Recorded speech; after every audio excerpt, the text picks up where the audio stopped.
In mindfulness, we spend time noticing our thoughts and our feelings and our physical and mental impulses and our emotions, so everything that's happening on the inside, and we notice these things over and over again until we know them so well we're able to actually regulate them quite naturally.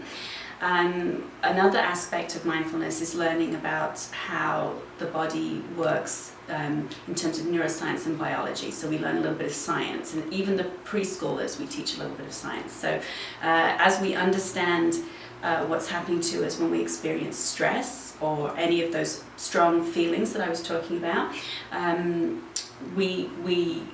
as we understand how that happens, we understand how to regulate it at the same time. So it's really quite powerful to learn these skills. There are hundreds of studies around what we do, and they all conclude the same thing.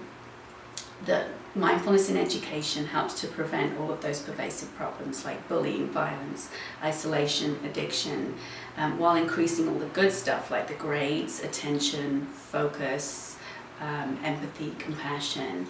And that's because when you introduce a person to how their body works on the inside and you help them learn how to manage themselves, essentially get in the driver's seat of their own body, when you give them those tools, you understand other people on a very profoundly deep level.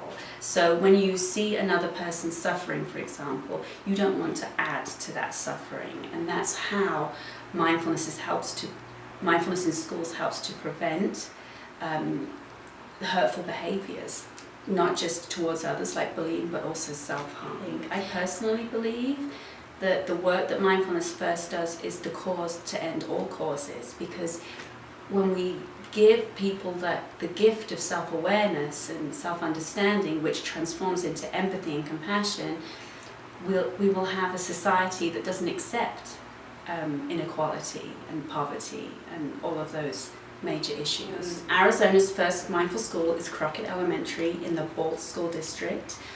Bolts is America's 5th most socioeconomically segregated school district, as compared with Scottsdale Unified, which is its neighboring school. So we have children there who, well, specifically Crockett is the school for UMOM, the homeless shelter.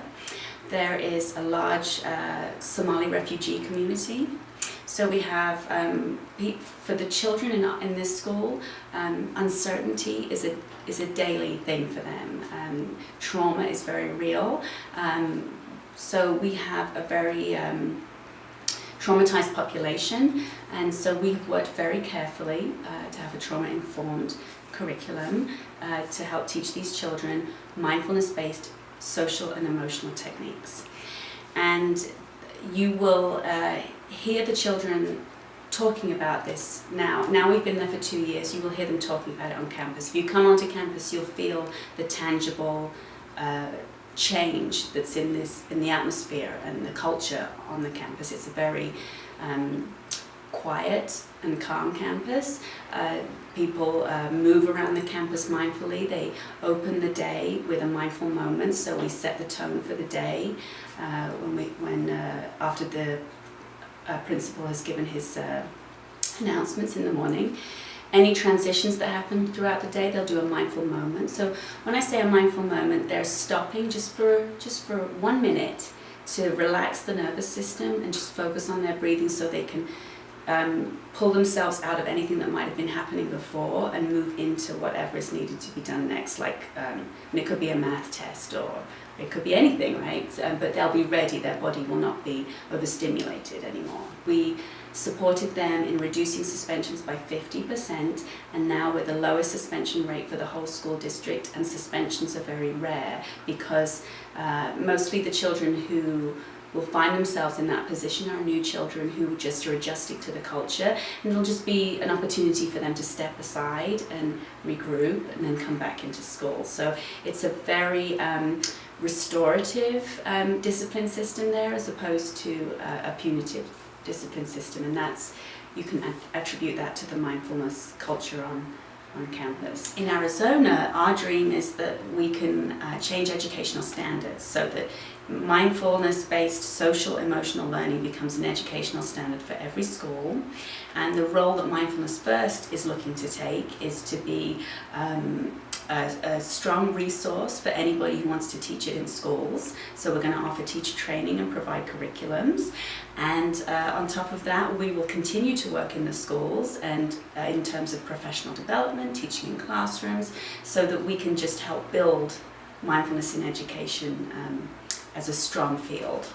We opened in October of 2013, and by December of that year we had found out about the wonderful opportunities at Vitalyst with TAP-AZ, and we had applied for their support because none of us knew what to do in terms of opening a non-profit. It was brand new, none of us had even worked in the industry, and we were extremely fortunate because by May of 2014 we were approved to be overseen by, we like to call them our parent non-profits, Vitalyst and TAP-AZ, and it has changed everything for us. I don't think that it would have been possible for us to have had the enormous amount of success that we've had in just 3.5 short years if we hadn't had the oversight that was provided by TAP-AZ. Probably the most important thing that happened to us was that we were approved for a large grant in only our 2nd year of business by Aetna Foundation. We would never have been able to even apply for that grant because we didn't have the kind of experience that they were looking for in terms of financial management. Aetna could see that we were able to do the work. We'd already proven ourselves in terms of the curriculums that we were providing, but we didn't have the experience to manage the money. And that's where TAP-AZ came in and backed us with their audited financials and their accounting department. And we're at the end of that grant now. It's just come to the end, and it has been an incredible success, and the impact that it's had on the East Phoenix community is really incredible. Thanks to Vitalyst, we were given a opportunity to learn how to create and run a coalition, and this has been an incredible learning experience for our organization. And what it has, we've come to the end of that process, and what it has grown into is we're creating a coalition of mindful educators in Arizona. And this really feels to me like the beginnings of where Mindfulness First is going. I think we will become sort of the convener for all people in Arizona who are teaching mindfulness to children, who are working with mindfulness in schools, and we will help people to have all the resources that they need. We will come into the schools and help support as mindfulness grows. But just as Vitalyst has been a parent to us, I feel that we will be the parent to the mindful educators in Arizona.